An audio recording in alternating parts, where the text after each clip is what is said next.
Imagine this: your midnight craving for chocolate isn't just a guilty pleasure. It's the echo of an ancient relationship between food and the human brain. Long before candy wrappers and dessert menus, early humans sought out sweetness as a survival instinct, rewarding the brain with hits of dopamine that told us, yes, this is good. This is energy. This is life. Now fast forward through centuries of evolution, street vendors sizzling up chili-sparked dishes in the humid alleys of Bangkok, the soft crackle of garlic hitting olive oil in a rustic Italian kitchen. These aren't just meals. They're sensory time machines, infused with culture, history, and emotion, because food is never just food. It's memory. It's belonging. It's the smell of your grandmother's kitchen, the taste of celebration, the bite of heartbreak. This story isn't about calories, it's about connection. About why a plate of pasta can bring tears, or why you reach for certain flavors when the world feels too heavy. We're not just eating, we're remembering, feeling, and reliving centuries of human experience, all on a fork. Welcome, fellow flavor seekers and time-traveling taste buds, to the legendary feasts, where every bite has a backstory, and history simmers beneath every spoonful. Today, we're stirring the pot of curiosity and serving up something truly mind-bending: the psychology of food. Have you ever wondered why that golden French fry feels like a warm hug after a rough day? Or why spicy food sets your heart racing in the best way? From the umami-rich bowls of Japan to the tangy chutneys of India, our brains react to food not just with hunger, but with memory, emotion, and even instinct. So, buckle up, because this journey isn't just about global dishes. It's about how your mind dances with every flavor, how culture and chemistry mix on your tongue, and why food is the most powerful storyteller we've ever known. Across every continent and through every century, food has never just been fuel. It's been the centerpiece of life's most intimate moments: weddings sealed with shared feasts, funerals softened by comfort dishes, holidays built around flavors passed down like sacred heirlooms. But beneath the surface of every bite lies a hidden drama unfolding in the brain. That sharp kick of a spicy curry? It's your nerves lighting up, mistaking heat for danger, then rushing in with endorphins to soothe the fire. A sweet pastry? That's evolution whispering, this is safe, this is pleasure, this is reward. And that bitter herb? A centuries-old warning system, tuned to protect us from what might once have been poison. Our minds and mouths are in constant conversation. Every flavor is a signal. Every meal a memory waiting to be made. This isn't just cultural, it's chemical, emotional, deeply human. Why do some tastes feel like home while others turn our stomachs? Why does one bite of a childhood dish transport us back to a moment long gone, as if the years melt away with the flavor? These cravings and aversions aren't just personal quirks, they're psychological blueprints etched into us through time, tradition, and experience. From the fermented flavors of Korea to the creamy comfort of mashed potatoes in the West, our palates are shaped not only by taste, but by memory, ritual, and even geography. The foods we crave carry stories of our families, our neighborhoods, our nations. And the ones we avoid? They often speak of the unfamiliar, of the boundaries our brains have quietly drawn around comfort and identity. It's not just biology, it's biography. And every culture, every kitchen, every spoonful rewires the map of how our minds understand nourishment, love, and belonging. Get ready to uncover the secret life of your plate, because in this episode, we're peeling back the layers of how food shapes your mood, your memories, and even your choices without you realizing it. We'll dive into the chemistry of comfort food, why a bowl of mac and cheese can feel like a warm embrace on a cold day, and why emotional eating isn't just indulgence, but biology in motion. You'll see how cultural preferences, like a love for fiery spice in Mexico or mild, creamy flavors in parts of Europe aren't random at all, but rooted in climate, tradition, and generations of adaptation. And just when you think you're in control of your cravings, we'll reveal how clever food marketing hijacks your brain's reward system, turning ads into appetite and packaging into desire. This isn't just a video, it's a journey into the flavorful, fascinating intersection of food, feeling, and the forces that guide our forks. Quick question for you: what's your ultimate comfort food? The one bite that feels like a hug or a warm, familiar place? Take a moment to think about it. Chances are, that dish holds more than just flavor. It's a memory, an emotion, a moment frozen in time. Drop your comfort food story in the comments. I can't wait to hear the personal connections that make your favorite dish so special. And if you're passionate about the fascinating blend of food, culture, and the science behind our cravings, make sure to hit that like button, subscribe, and join us on this flavorful journey. There's so much more delicious content coming your way, you won't want to miss it.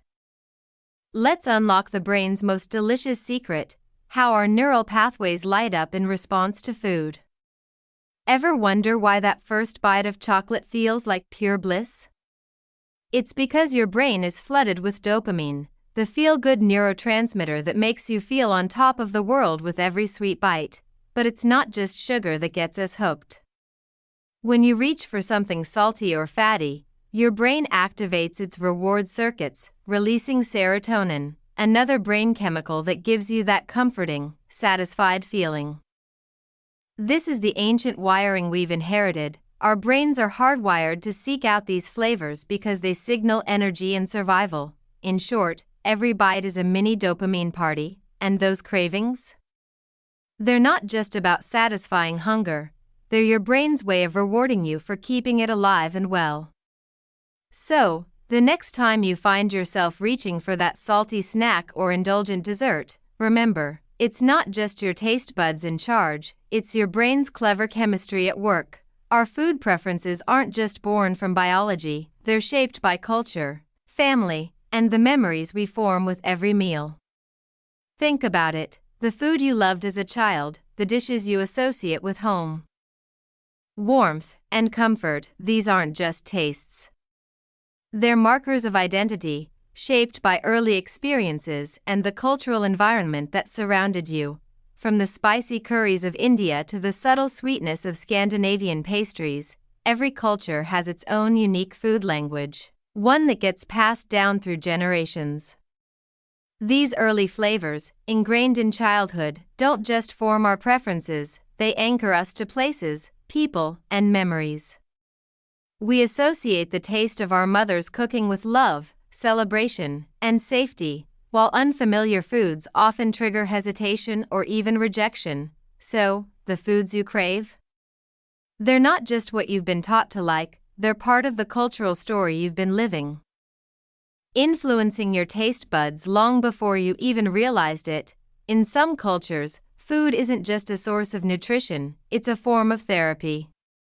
It's the bowl of warm soup you reach for when you're feeling down, the comforting plate of rice and beans that soothes the soul after a long day. In these societies, food is a way to process emotions, to heal, to find comfort in times of stress or sorrow. It's more than just fuel, it's medicine for the heart. But in other cultures, food and emotion don't always mix so easily. For some, using food as therapy is taboo. Societies that stress self-control may see emotional eating as a weakness, a sign of losing balance. In these places, food is reserved for sustenance, celebration, or ritual, but not for soothing the soul.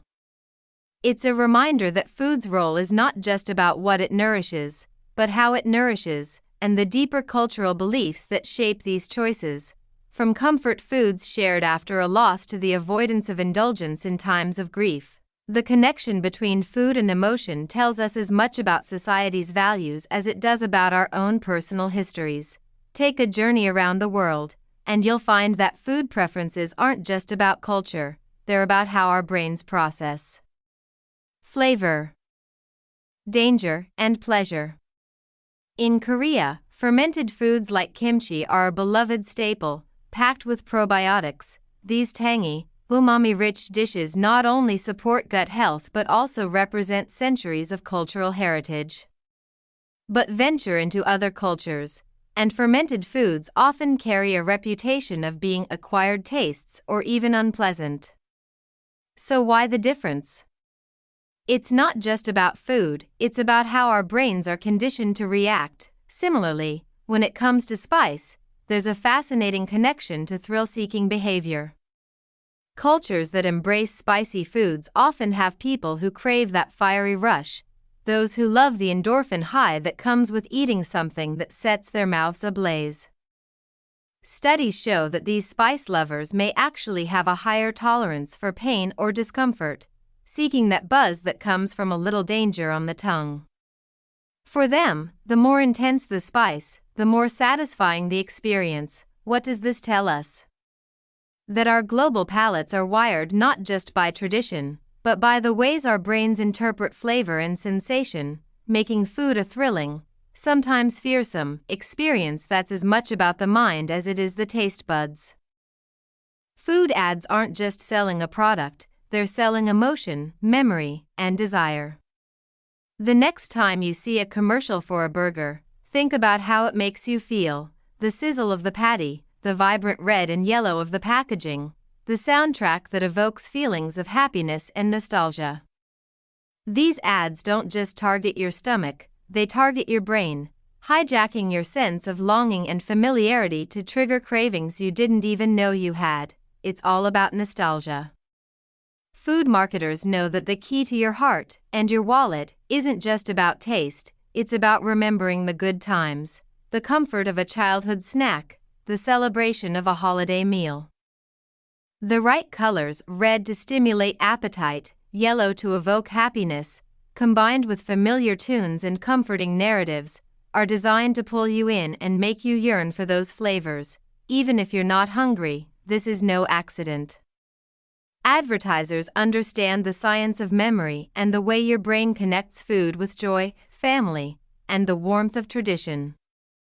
And just like that, a simple ad becomes more than just a product, it's a memory waiting to be relived, a craving waiting to be satisfied. Food is never just fuel, it's far more than that. It's a language that speaks across borders, cultures, and generations. Each bite is a conversation, a memory, a moment frozen in time. The flavors that dance on your tongue carry with them the echoes of your upbringing, the culture that shaped you, and the beautifully intricate wiring of your brain that decides what you love, what you avoid, and how you feel when you eat. Whether it's a childhood dish that brings comfort, a spice that ignites your senses, or a dish from another corner of the world that introduces you to new emotions, food is a global storyteller. It's the thread that connects us all, weaving history, identity, and emotion into every meal. So, the next time you reach for that plate of your favorite dish, take a moment to pause and ask yourself, what is my brain really craving? Is it the flavor, the richness of taste, the texture that makes you smile?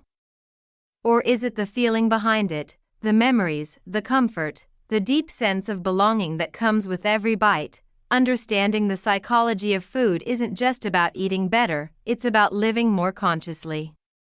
It's about recognizing the stories and emotions that our food carries with it, and how it connects us to our cultures, our communities, and even our own personal histories.